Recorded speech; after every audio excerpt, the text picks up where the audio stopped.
belakang, di depan maju, depan mundur, di belakangnya maju. Wih. Senyum Glenn.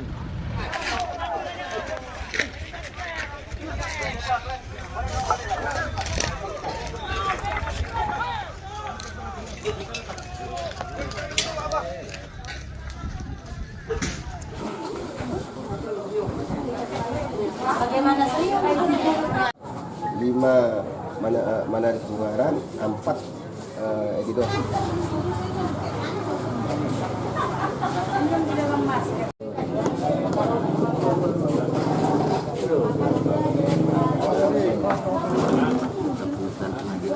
Iya, itulah.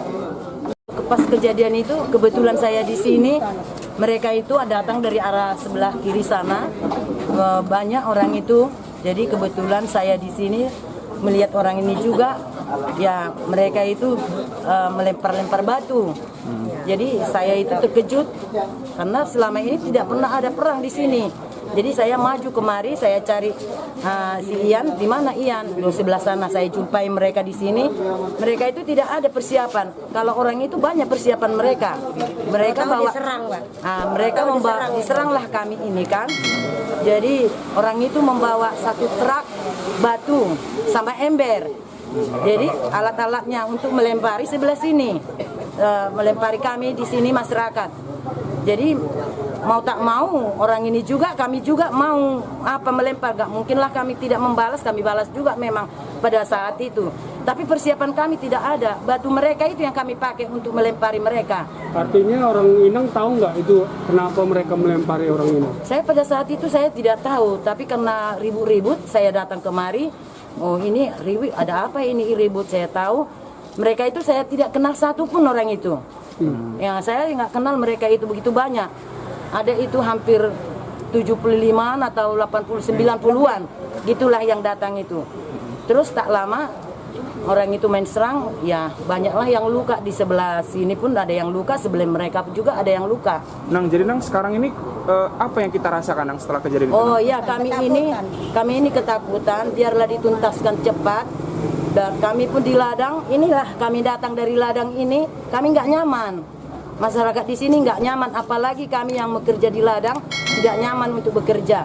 Jadi mohonlah buat bapak-bapak biar cepat ini dituntaskan. Sebab kampung kami ini kampung yang aman lah, tak pernah ada kejadian. Dan kami tidak pernah tahu ada orang Cina yang punya ladang ini. Yang ladang ini adalah Bapak Sopian.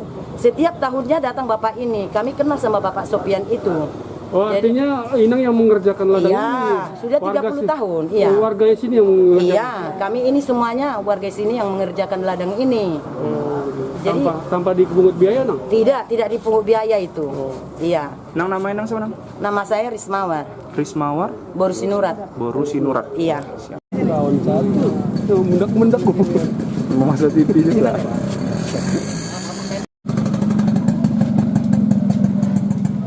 Sebenarnya Bang yang ada di kita Bang. Sebenarnya tanah ini kita dapatkan dari warga dengan alas hak warga SKT di tahun 1992. Kita beli dari sebagian warga tanah ini. Jadi dari mulai tahun 1977 sampai tahun 1992 kita take over. Ini tanah adalah dikuasai warga. Sejak tahun 1992, sebagian lahan yang kami beli dari warga, kami kuasai sampai saat sekarang ini. Dan pada tahun 2012, tiba-tiba muncul SHM yang 9 atas nama Manaris Bungaran dan Edi Dohar. Ini kita ketahui ketika kita dilaporkan oleh pihak Manaris Bungaran atau Edi Dohar ke Polres Belawan. Kita dipanggil sebagai saksi. Dari situ kita ketahui terbitlah 9 sertifikat. Mengenai hal ini kita lakukan gugatan ke pengadilan negeri. Di tahun yang sama dimenangkan kita di pengadilan negeri dan dinyatakan bahwasanya sertifikat yang 9 tersebut cacat hukum. Karena kita menang, pihak Manaris Bungaran dan Edi Dohar melakukan banding. Banding juga menguatkan putusan pengadilan negeri. Mereka tidak terima dengan banding, melakukan upaya hukum kasasi. Di kasasi juga menguatkan pengadilan tinggi. Jadi tetap menyatakan bahwasanya di pengadilan 9 sertifikat itu adalah merupakan cacat hukum. Nah, untuk mengenai pembatalan sertifikat tersebut, ini lagi bergulir di pengadilan Tun. Mungkin dalam minggu ini putus, karena minggu kemarin sudah kesimpulan. Jadi terkait dengan insiden yang kemarin yang menyatakan bahwasanya warga yang menyerang tukang yang ada di belakang sekretariat seperti itu, ternyata sebenarnya itu bukan warga yang menyerang. Warga seperti yang di belakang kita ini ada warung. Warga biasa di sini sebelum pergi ke ladang yang mereka kuasai karena tanah mereka dan sebagian punya kita, mereka ngopi dulu di sini. Sekitar jam-jam 11 di tanggal 1 datanglah orang yang tidak kita tahu, bukan warga dari sini, tiba-tiba datang dan tiba-tiba nyerang membawa batu. Batunya besar-besar, ada yang sebagian membawa palu, ada sebagian membawa sekop, roti, kampak, macam. Jadi namanya warga yang biasanya hanya mencari makan dengan usaha tani, nggak pernah dia mengalami yang seperti itu. Secara fisik mereka shock. Dan bisa jadi mereka juga untuk berladang jadi takut.